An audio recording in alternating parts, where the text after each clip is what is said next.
Larson. Just live here a few minutes early, trying to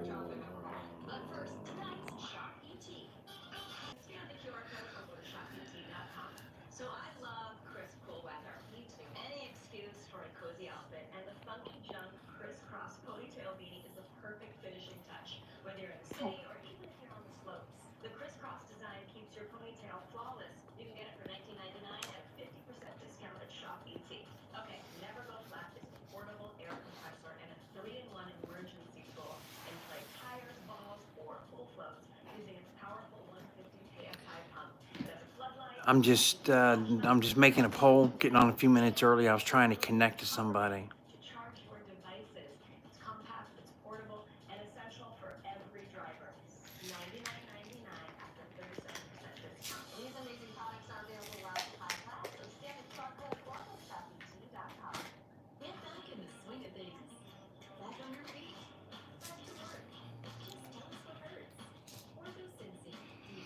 Okay, I created a poll.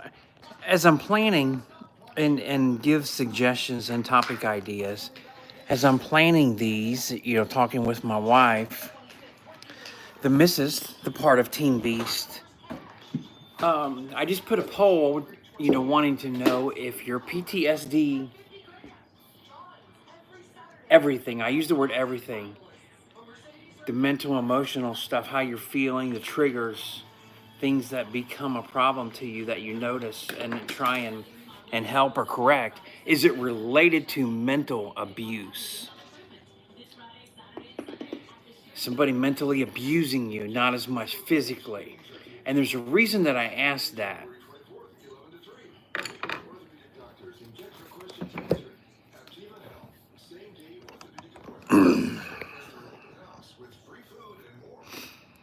Okay, here. I'm just checking. Yeah, we're a few minutes early. Nobody's on yet. Nobody's on yet. We still have 4 minutes, actually. I got on a little bit early, just in case. Getting some things set up here. Now I need to do the old switcheroo.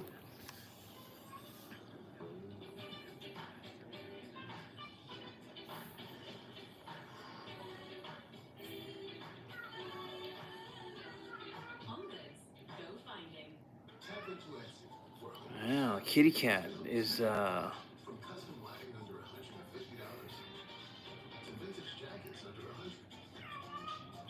Nala. all right, welcome. I see the two are on there. I did start a poll. I did get on early. I was trying to connect with the young man. I'd already made this video, so I can't get back. He's messaging me here. I can't get him on live tonight because the video stuff was already pre-done. He's going to be on live next week. We'll plan for him, and not going to say his name or anything yet, just for privacy.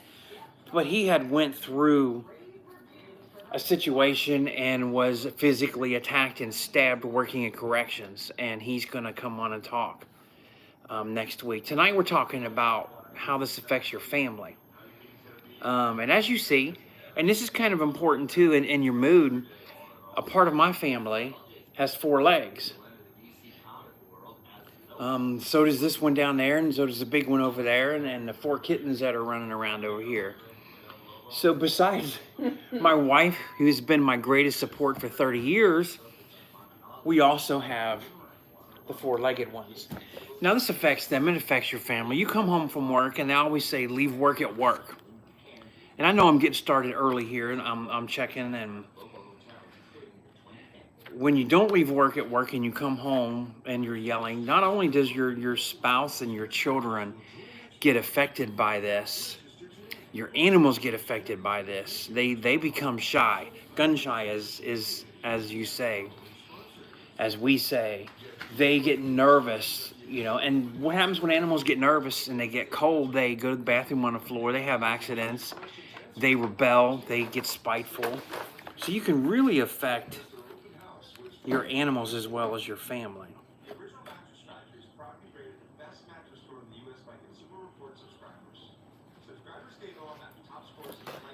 Okay, I need to walk in here and grab something before,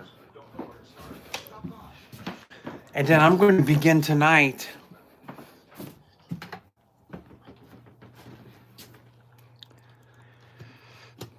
I'm back here at the desk. I'm going to begin tonight talking about something I promised, which is the 6-year-old girl, a vehicle accident, and a missing mother. And, you know, as this podcast is called Painting for PTSD, not a great painter. I did start something, and I'm going to finish it as I tell the story. There's a police car. There's just a car. Now, honestly, I did lay this over my phone and trace it, and I was like, honey, look how good a picture I drew. Well, I didn't draw it. Retouch on, okay. I need this book here for a reason. But I'm going to start off. There's an incident happened, and were we married when this happened? I don't remember. You don't remember? This might have been right before. This has been many years ago. I get a call, and this is critical. This page, it has 2 cars. I fold it in half. There's 2 stories that go together, and makes things kind of crazy. Young policeman, I get a call. Interstate 275, right by the Indiana line by Lawrenceburg, down the hill. Yes, Car yes. versus semi. So I'm in the police car. I'm going up North Bend Road, Kentucky 237. You know, and then they're telling me we're getting multiple calls, very serious accident. So, can we turn the TV down a little bit, honey? So, my wife is here with me. She's been great support through all of this. So, get this call. Here's the police car. Let me get my notes out. I'm driving, going up the road pretty fast. Actually, I'm going about 125 miles an hour. And then all of a sudden, as I'm driving this car, all right, this orange right here, what this orange, this yellow represents, there was an explosion in my car. The loudest thing I'd ever heard. And coming from the military, what I'm doing right here, this is just symbolizing fire. Loudest thing I've ever heard. I hit the brakes. Called dispatch. I think, you know, and they know your voice. You know, in emergencies, you can say something they know. I don't have to say my badge number or anything, my district. I just called. I said, I think my car exploded. I hit the brakes, stop, jump out, get out of the car, dive, roll into the ditch, come out with my gun and got my Glock out. And I'm looking around like somebody shot me.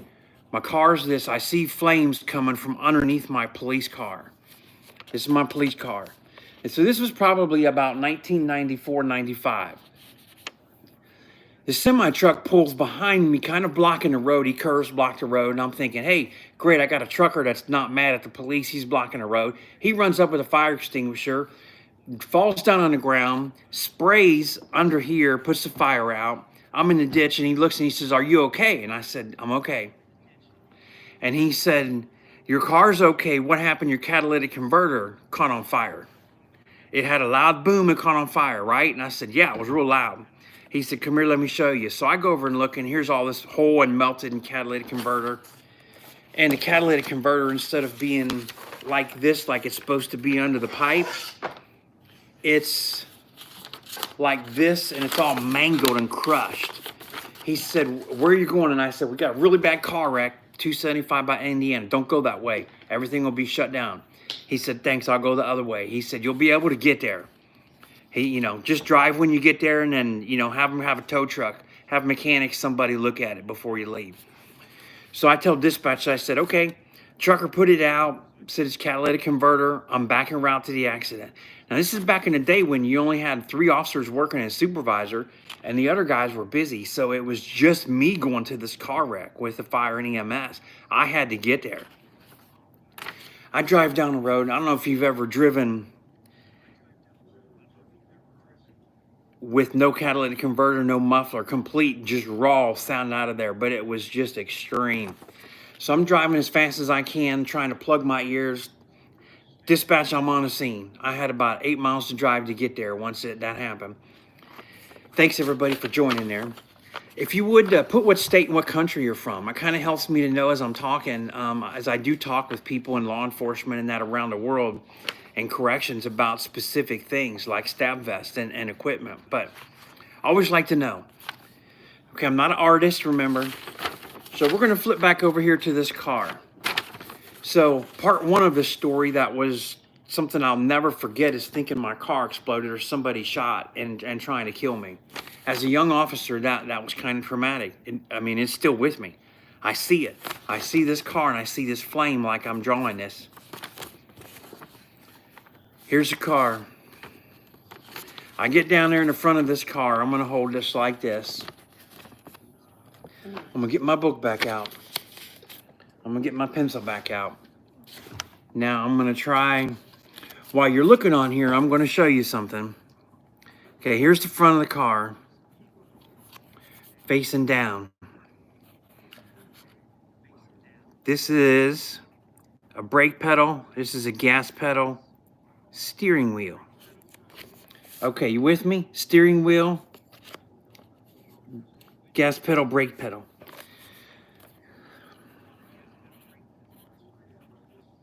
Now remember, I'm not an artist. I get there and I find a 6-year-old girl, that's number 6, 6-year-old girl outside of this car that's crushed. It's a red Pontiac Sunfire. Front end of this car is all crushed in.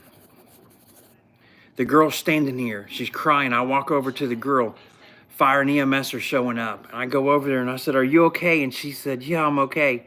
Just a little bit of blood maybe, but walking nothing bad." And I said, who are you with in the car today? Where are you going?" "I'm with my mommy. And we're going home." They lived over in Indiana. I said, "Where's your mom?" And she said, "I can't find her." This is the 6-year-old girl. I'm going to lay this down here. I'm going to draw something and then I'm going to show back to you while I'm talking. So I take the girl over to the ambulance. I want her to get checked out.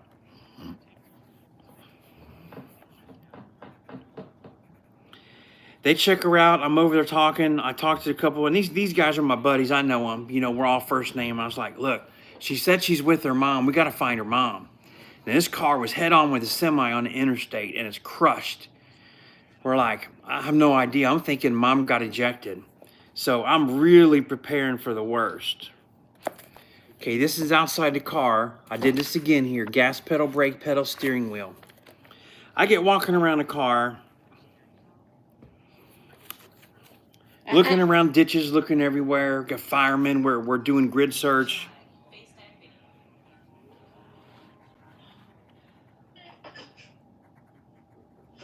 Hey, baby. Whatty? Can't find anything, and I thought, she's 6. Maybe there's something in the car. You know, didn't have any kids or anything yet, but you know, just thinking, using common sense. Tim Kaiser from Florida, thank you for joining. I thought maybe there's something in the car that's going to help this little girl. I need to calm her down. I need to give her reassurance while we're looking for her mom. What are you doing, Kate? Not raining, not bad weather or anything like that. I go to get in the car and I look around, don't see anything in the car. I look down under the steering wheel and I see a baby doll and I'm like, great. She's got a baby doll. I'll give that to her. That's her security. You know, no blanket. That'll be her security blanket thing. And I'm like, okay. So I open up the door and I drew this a little bit darker right here. Where'd you go? This is a baby doll. Just head, like arms, legs right there. That's a baby doll. I opened the car door, I reached down to grab the baby doll. And it wasn't a baby doll. It was her mom with a broke back, legs broke, open fractures all up in the dashboard, brake pedal, gas pedal. About as mangled as a person can be under there. And it's mom and she's dead. It's not a baby doll. And I'm just like, disbelief, just totally unbelievable. And I start praying like, what am I going to say? What am I going to do? Now I have to make a death notification to a 6-year-old. So I go and I fire chief, I kind of find him first. I was like, Chief, I found Mom. I need a couple guys to go down there and check. I said, she's under the gas and the brake pedal. She's gone. We're going to need a coroner.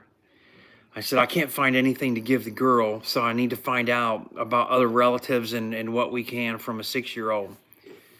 And I go over, and the chief and I and introduce him as a fire chief, and we're trying to talk and finally get that her aunt lived somewhere in Indiana, trying to get a phone number. And she kept asking, and we had to tell her Hi, baby.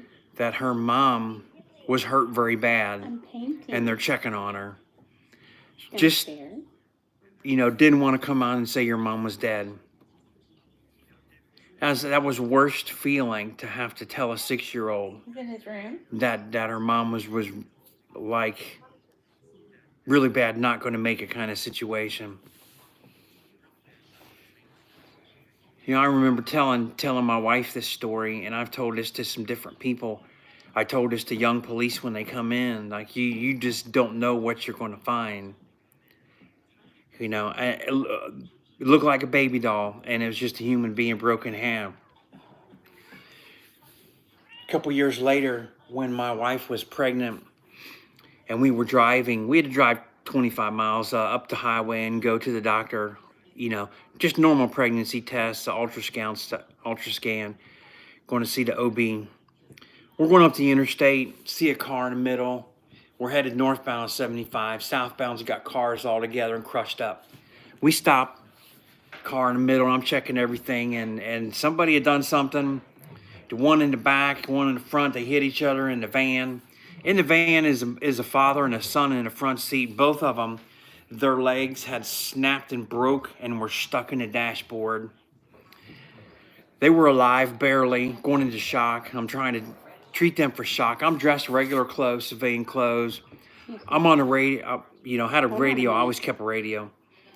And I'm telling the dispatch, I was in the next county, but they were relaying this. And I said, we got this injury. I got somebody. Now I'm back down to this car that's in the middle. And I said, no, I got a young man here. I'm getting his ID, but he's 10-7. He was deceased. And I got people show up. And, I had 2 ER doctors that worked up in Cleveland, Ohio, ER doctors, 2 nurses, and a family doctor that stopped and got out and asked to help. And, seeing that I had a radio and I was talking and obviously had hair like this, they knew I was a police. When do you ever have 3 doctors and 2 nurses on a scene and you end up with the young kid that died, the father and the son in the van got to the hospital and died, the fractures, they went into shock, everything, end up with 3 people dead in a car wreck. My wife is sitting over here still in our car watching me. I'm trying to go back and forth and talk to her. And is she dead? I'm not lying to my wife. Yeah, he's dead, and these guys are going to die. And here we're going to go see the ultrasound of our first baby. Yeah, we went to the ultrasound. Everything was great and happy, and, great pregnancy. She loved being pregnant, great delivery. All that was good. We talked about that when our first was born after this incident. We talked about that afterwards. The joy that we have of a baby at the same time and the sadness of losing. How does this affect your family?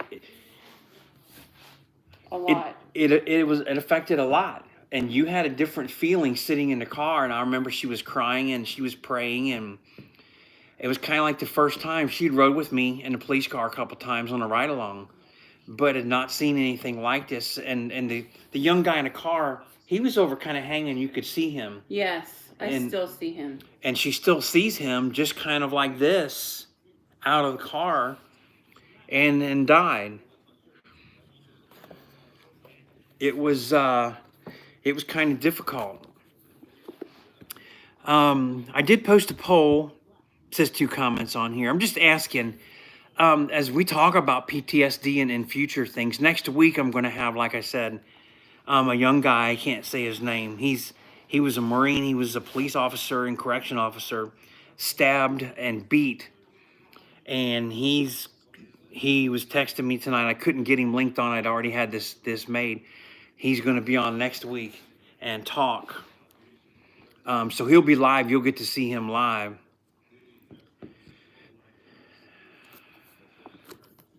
But I want to break some things down and talking about, tonight about your family and next week about him. And, later we're going to talk about another episode, talk about the mental abuse and talk about physical abuse differently, kind of separate them because it causes different triggers. Mental abuse is words, they're sounds, that's different. Physical abuse, the proximity of somebody. My wife, I can't get in front of her, get close to her face because she'd had somebody in the past that was abusive physically and it would hit her. So I learned really quick, I need to be more than 6 feet away from her. Oh, but don't forget, I did fight back. She did fight back. She did fight back, and she liked to fight back. And that's the other reason I had to stay at least 6 feet away from her, because she did fight back. I wouldn't hurt you. No. But how it affects family. I showed you a little one. Let me turn this over here. Everybody's got to see this. This is his best bud over here. Is that Ellie? Ellie, say hi. Out of the 4 cats, she's the one that comes over. Yep, she's looking at you. She comes over, she cleans his ear, gets right next to him. He's right there and licks her ear. These 2 are just best buds. Now, he'll play and chase them at nighttime, all 4 of them, all 4 cats. But these 2 are just teasing a pod. Yes, they are. Like the frosting goes on a cake, that's them 2. And, painting. I'm not painting tonight. I had this sketch I'm drawing. I'm going to flip this around here. She's painting. She's working on a project. You can see there, going hands, everything going. I'm going to step over here and show another. That's drying. And a lot of the work, in this crafting and this painting for PTSD, my wife actually is the one that does more. I do a lot more talking, as you can tell. This is drying. Let me set this back. So, I mentioned in the very beginning, when you're working, you don't bring work home. Hit the like button. Hit some comments for me, please. You don't bring work home. Especially working in a jail, in corrections. You don't come home bossing people around, telling people what to do. Because you're used to that. I supervised the isolation unit, and I'd come home and start barking out orders and feel like, hey, I need this done. You get this laundry, get this, the floor swept. My wife has a nerve disease, and if she's having a bad day and not something, I need 5 things done, and there's 3 of us, 4 of us, and I'm just telling everybody what to do.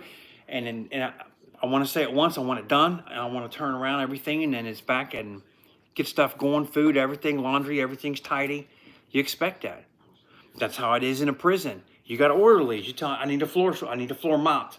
Sweep and mop. You 2 are sweeping, you 2 are mopping. You do this, you 2 are in the bathroom. And you get like this in a job. In police, you get like that. You get on a scene. You get on a crime scene and you pull out your notebook. Hey, everybody here, you put your name on this list, name, phone number, address. I need your license. Maybe you're taking a picture on your phone of the license or however you want to document this, scan it in. Then you stay over here and you separate. You got to be here. You're going to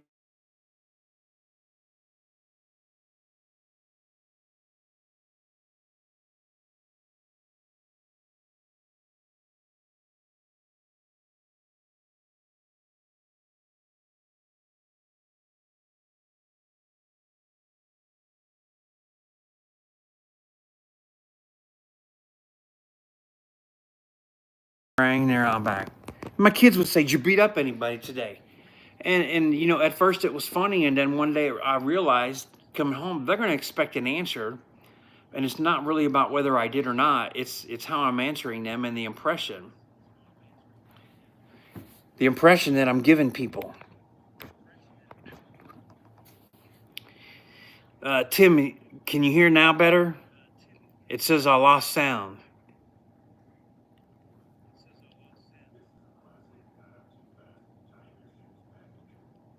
Anybody that tell me, give me a thumbs up or something, give me a heart. Okay, yeah, you can hear me now. So then I come home and you say this, but what about all the days when you come home and you're quiet? What about the days you come home and your clothes are dirty or your clothes are wet? What about when you come home and you got a Band-Aid on your hand or your head? That affects your family because, in the job that I was in law enforcement, either police or correction, that means something went wrong or there's a problem. This affects them. Then all of a sudden you come home and either you want to eat everything in the house or you don't want to eat at all. They see that. It's different. And after retiring, I've worked other jobs and, I worked at Spectrum, thought I'd come home, everything would just be like a 9 to 5 thing and come home aggravated because nobody wants to sign up. I'm making no commission, not making any money.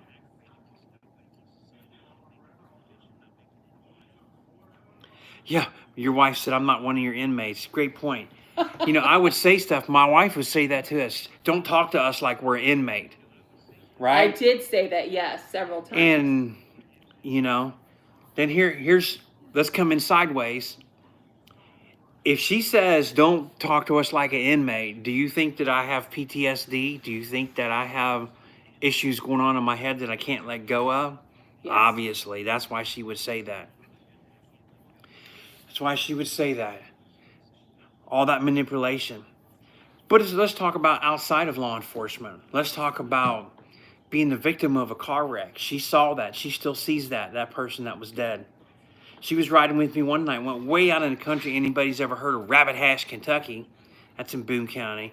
They give me a call, go out there, check the welfare. Family hasn't heard from this guy. I go out there in the trailer, knock on the trailer, don't see anything, doors unlocked. Dispatch, doors unlocked. You want backup? No backup's 25 minutes away. I was a SWAT guy. I take my gun out, I do a quick tactical, open the front door flashlight, and sure enough, there's a naked guy dead on the couch. Yep. And I go through and obviously did. I go through, get my gloves on, check his pulse, clear the trailer, come back, call dispatch on the phone, tell them what's going on, everything. I need a coroner. You can send a paramedic or anybody down, medical person until they get there for policy. I come out and tell her, I was like, hey, you want to come in and see? Come peek in the door or anything. Oh, no, I don't want to come see another dead guy. I've already seen one. Don't want to see another one. And that's a conversation. But I think he died of natural causes. He did. Natural causes. He did. When we first got married, we were dating. We were married. We were dating. And this was another thing. I got a call. I'm down to the river. And the barge people called in. The boat people called and said that they had found the body. Well, we always have missing people, missing adults, missing teenagers. We get down there and find, and sure enough, there's a body.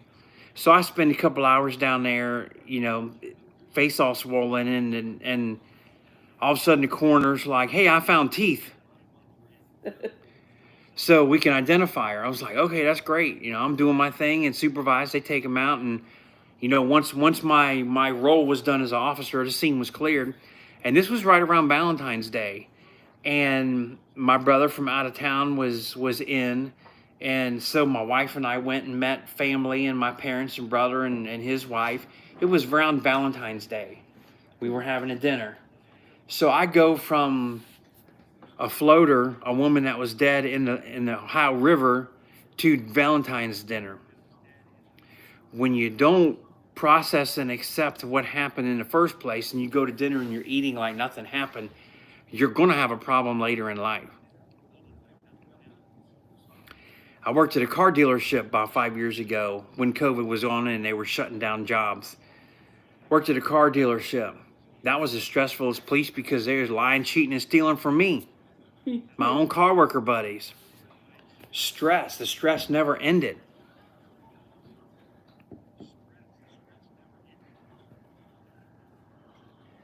My kids have, and I realize this being away and being retired and stuff, my kids, I feel like they look at me differently than my wife, and they look at me like they're kind of waiting to see what I'm going to do next. No.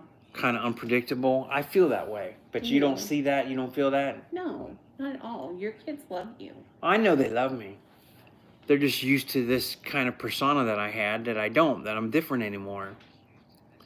And you go and get around family. We've been around family, and they just assume I'm going to do this. They assume I'm going to do that. I was brand new police. I remember my brother, he come in to visit, and this is before I met my wife, and he's like, I was going to come over and visit, but I wanted to make sure you was awake. I'm like, what are you talking about? You come over and knock on the door. He said, yeah, I knock on the door. I know you sleep. You got a gun under your pillow. I don't want you to come out and shoot me. I said, the police don't come out and shoot everybody knocking on the door. I said, I might answer the door with a gun in my hand. You are not going to see it. Just a thing, protection. You know, people retaliate against the police, but you could have come over and knocked on the door. And that's their perception. That's the reality. It's the family. He's you know, he was in college at the time, and it was just weird. It's just weird how you feel that way. I know my parents, my mom and dad asked me questions differently. You know, as parents, you know, what is this? What is that? See stuff on the news, assume, you know, and when I went into the military, my mom thought I was going to come out a chain smoker and constantly cursing, because that's how it is on TV. Well, no, I wasn't a chain smoker. I don't smoke at all. I'm not an alcoholic either. And I don't even drink. Don't even drink. And I cussed every now and then, occasionally. A word or two would slip out. She's making a face. Okay, more than occasionally. But then I'm not. I'm just chilling out. Just using good words. It affects family when things are going on in here. You know, there's triggers. We talked a little bit about triggers. You can never talk enough about triggers. Like I said before, when we have an episode of breakdown mental, separate from the physical trauma, separate from what you've witnessed. People see bad things. You know, an episode before I told you, I was under like a deer stand over in Turkey in the military and watched the Turkish sergeant shoot the perimeter guard 10 feet over my head, blood dripping down, almost getting on me. I had to move. I watched him shoot him for being sleeping on post. That's a whole lot different than physical trauma. You know, I've had inmates and people fight with me, and the physical part fighting with me doesn't bother me in the least bit. I think the things that trigger me and that bother me more are sounds. Certain sounds. Sometime a couple of days ago, and I can't remember, and I just know, I just tensed up and flexed, and I was just like mean mad, and you could tell it. But it was just something dumb in the house and a noise, something. Whatever it was, it just like set me off, and I stepped back and I'm like, wait a minute. Something's just triggered me. And it triggers me, and then she's like, what's it going to be like? I've never been the kind to just grab and throw stuff around the house. I don't break things in the house. You know, you work hard and buy stuff and you take care of it and clean it and dust it. Don't want to damage things like that. You know, not abusive to my family. It's just other people. Somebody that wants to hit me, I'm just going to hit them back really hard and they're going to get hurt. And by the way, thank you for the 4 people voting in the poll here. I'm just reading a note here. C. Fredericks, 29. Thanks for your comment. You're always having the guard up. You do. It's in 30 years, my wife is police wife trained. If we go in a restaurant, I don't have to be the one that sits with my back against the corner. I can sit anywhere. She sits anywhere. You know, it doesn't matter the booth, we're in the middle. Wherever we sit, I'm always looking at this half, she's on this half. Her guard is up. She's always on alert. I always have a gun. I always have weapons, sometimes knives. Sometimes I got some brass knuckles in my pocket. I love these things. But I play with them. I'd give it to her, and I would hit people without them. But I get these from swords, knives, and daggers. I've bought about a dozen of these for family and her friends. Her hairdresser, one of her best friends, gave her one and gave her a stun gun. Swords, knives, and daggers. I love that company. Got great stuff. Got a big old sword. It's in the other room. My daughter bought me from there.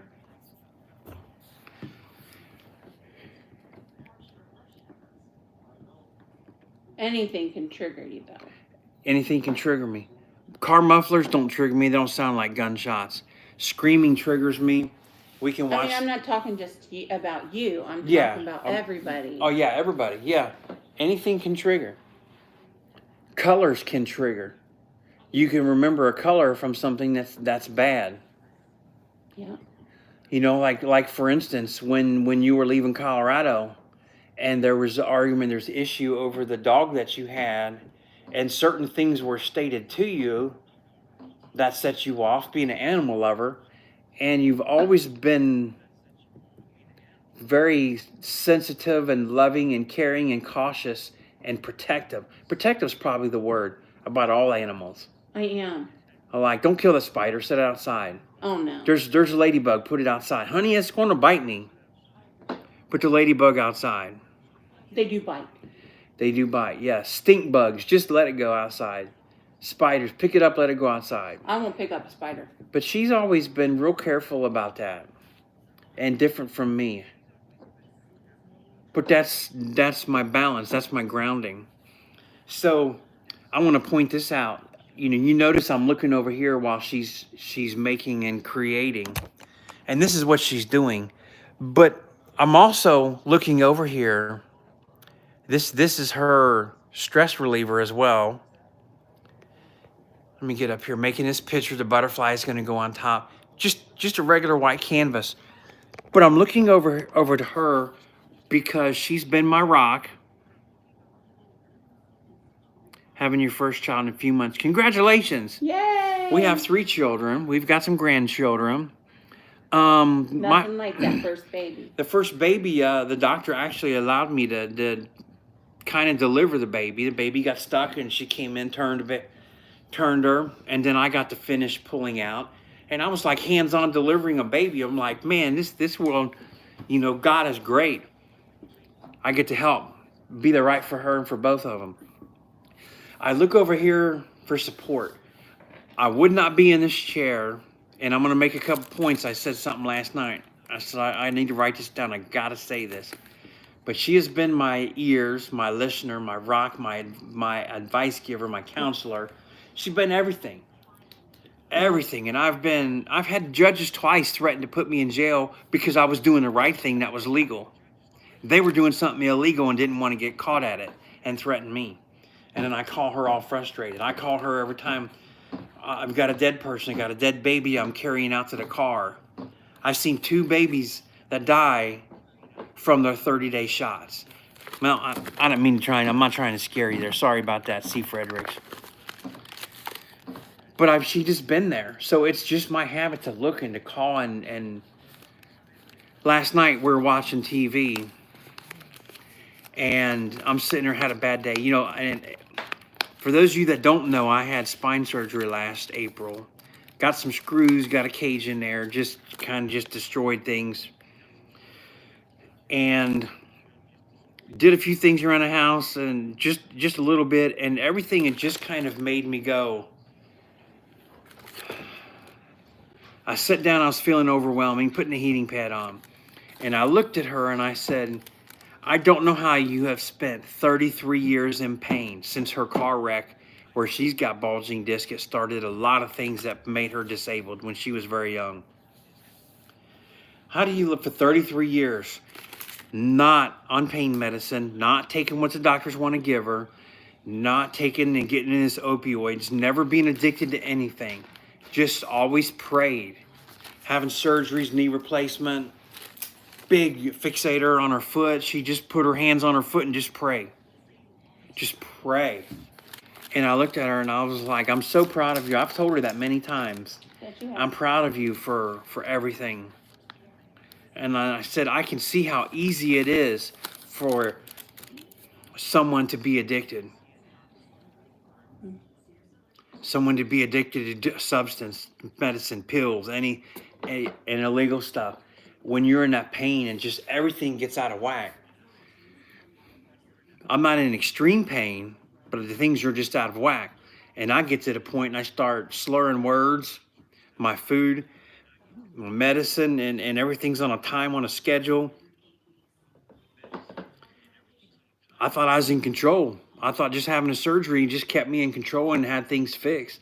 And it's hard to understand, explain to somebody how physical trauma to your body can change things. Now, I've got 2 guys. One of them probably will be a guest. I'm trying to see if the other one, but two guys. One of them is paralyzed from the armpits down. And he was a police officer. He was a SWAT guy. They were on a call out, and he actually was shot in the back by another officer. And it paralyzed him from the armpits down. He may be able to be on here. There's some things going on legally. So I got to wait to make sure it's okay for him to talk. But you talk about some stress. You talk about your body at control, paralyzing and not feeling not anything. Christian man, he posts a lot about God and faith and prayer. Very proud of him. The other was a car wreck, and he's paralyzed. And he does a lot of exercise type videos from a wheelchair.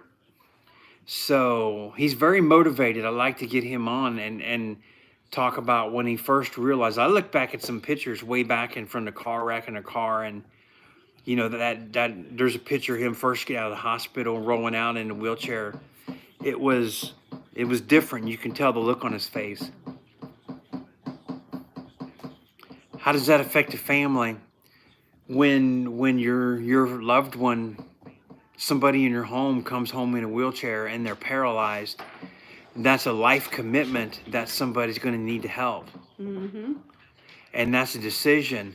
We bought a house many years ago, and the guy from Drees, I can say the company name, he helped us. He showed us the model home, went through everything, you know, connected us with the bank and the banker that they use, get stuff done. Shortly after he did this, he was in a bad accident. He had his back broken. His wife real quick up and left him. Just up and left him, just like that. And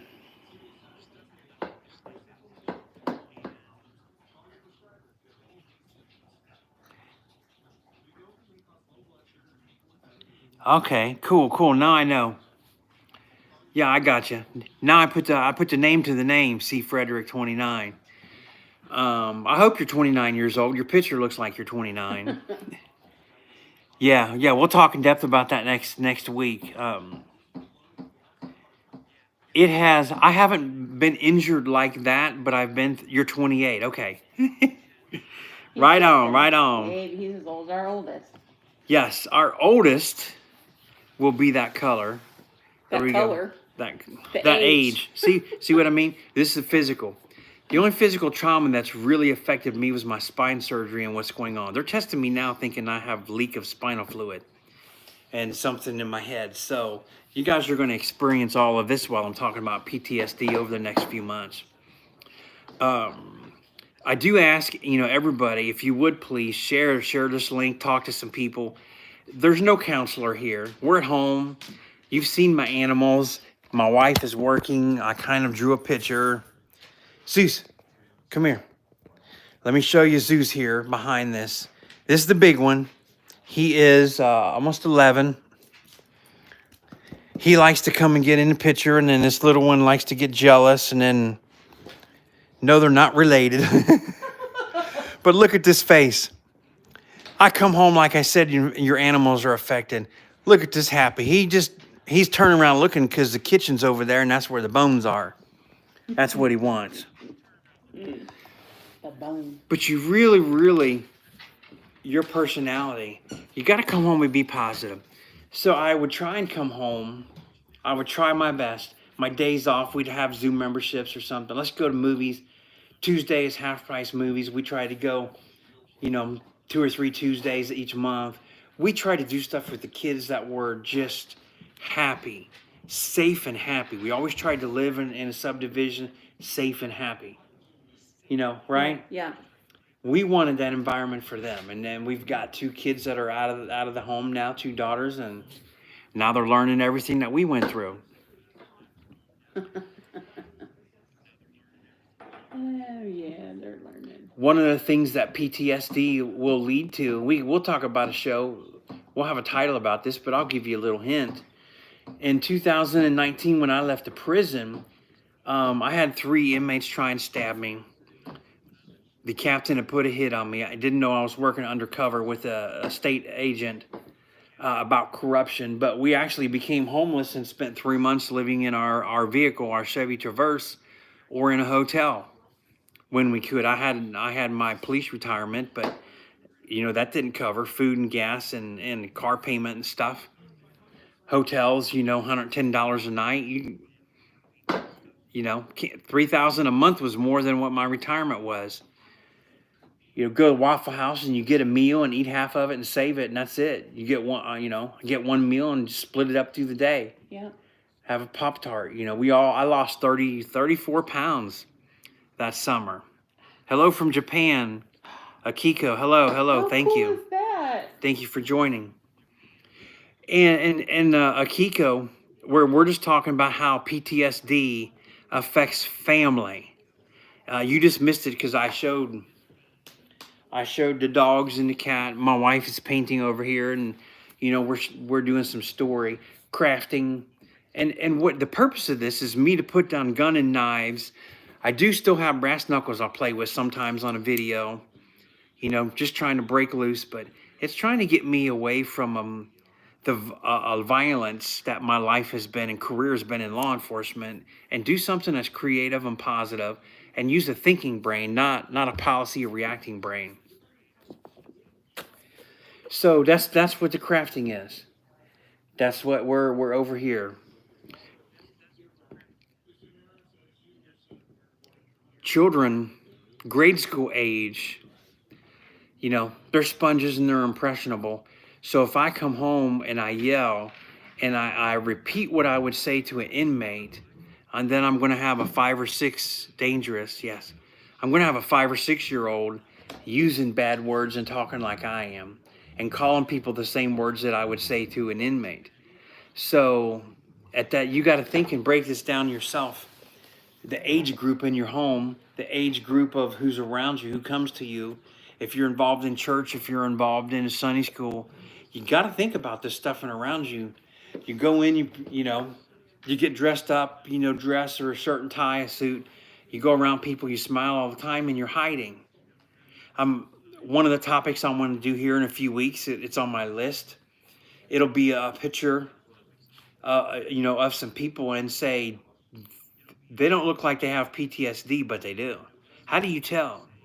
I made a PowerPoint. I was going to teach a class, and if the people didn't want to coordinate, didn't want to do this right at the hospital or the company I was looking at. But I had pictures of like 20 people, and show all these pictures and then say, which one of these 20 are murderers? But actually all 20 of them are. And several of them there relate to me in prison or law enforcement directly. And I could tell their story directly. But everybody in that list. So I want to show some pictures of people. How do you know it? I don't know a percentage. They throw percentages out. But the percentage, because of bullying, because of what you see, because of what you hear, people hear things threatening and about killing people and that traumatize them. I made a video how to handle death threats for police, for corrections, and for civilians. For all three, I broke it down separately. And people threaten me my whole life. Doesn't bother me at all. I could get 10, 15, 20 threats a day in prison. And inmates trying to hit me, trying to stab me. Didn't take it personal. I just whipped them. Physically, I just take care of it. For my wife, it's different. When we were together, I went to the mall to meet her for lunch. Somebody called me a bad word, and she chased down the hallway and was about ready to beat somebody half to death over that name. She doesn't handle death threats and threats to people but that's normal for a civilian world. So, and come to find out, the boy that did all that was the son of the prosecutor. So that was a funny discussion in court, and the prosecutor handled it. My wife didn't beat him up. But he called me a pig because I was in my police uniform. I just don't like bullies. No, don't like bullying. But everything gets handled. Everything gets different. Here's another example when you're around your family and you think it's good. Come home from work, you have dinner, the house is clean and everything and talking, and the kids are like, school this, and hey, look at my report card, my grades are good. And then you're so happy about all this, and you look at the TV and something triggers you, or you just make rude comments and gestures before you even realize it. You just pop off and say stuff. That's stupid MFer. And then all of a sudden your kids are looking at you like, wow, what's the outburst for? They're just watching a TV show. There's 2 cars that people are driving over here. Why do you have to say that? Why do you use that word? Why did you make that comment? That comment sounds like you're discriminating against somebody. And then when your kids get to middle school, right? Yes. And they start saying things, and they're like, you're discriminatory. You're making fun of this. You're making fun of that. No, I'm not. Working in a prison in Georgia, mostly from Atlanta gangs at the prison, 90%, 92% were black, African American. And they always would accuse me of being the leader of the Klan. Why? Because I'm white and I'm 50 years old? Yep. I'm not. You know, and I have biracial grandchildren. They didn't have anything to deal. No issue about color. That was just ignorance. That was just ignorance. That's just inmates talking because they got nothing else to do. Does that make you mad? It does. I'm gonna lay something down here so you can everybody see this. I have breaking news. Thanks for everybody here watching. And breaking news. I wrote a book with my partner Timothy Amdahl, Officer Perception: Surviving Danger. You can see that Surviving Danger right down here, and it's on Amazon. We wrote the book on Amazon about 4 years ago, and I have great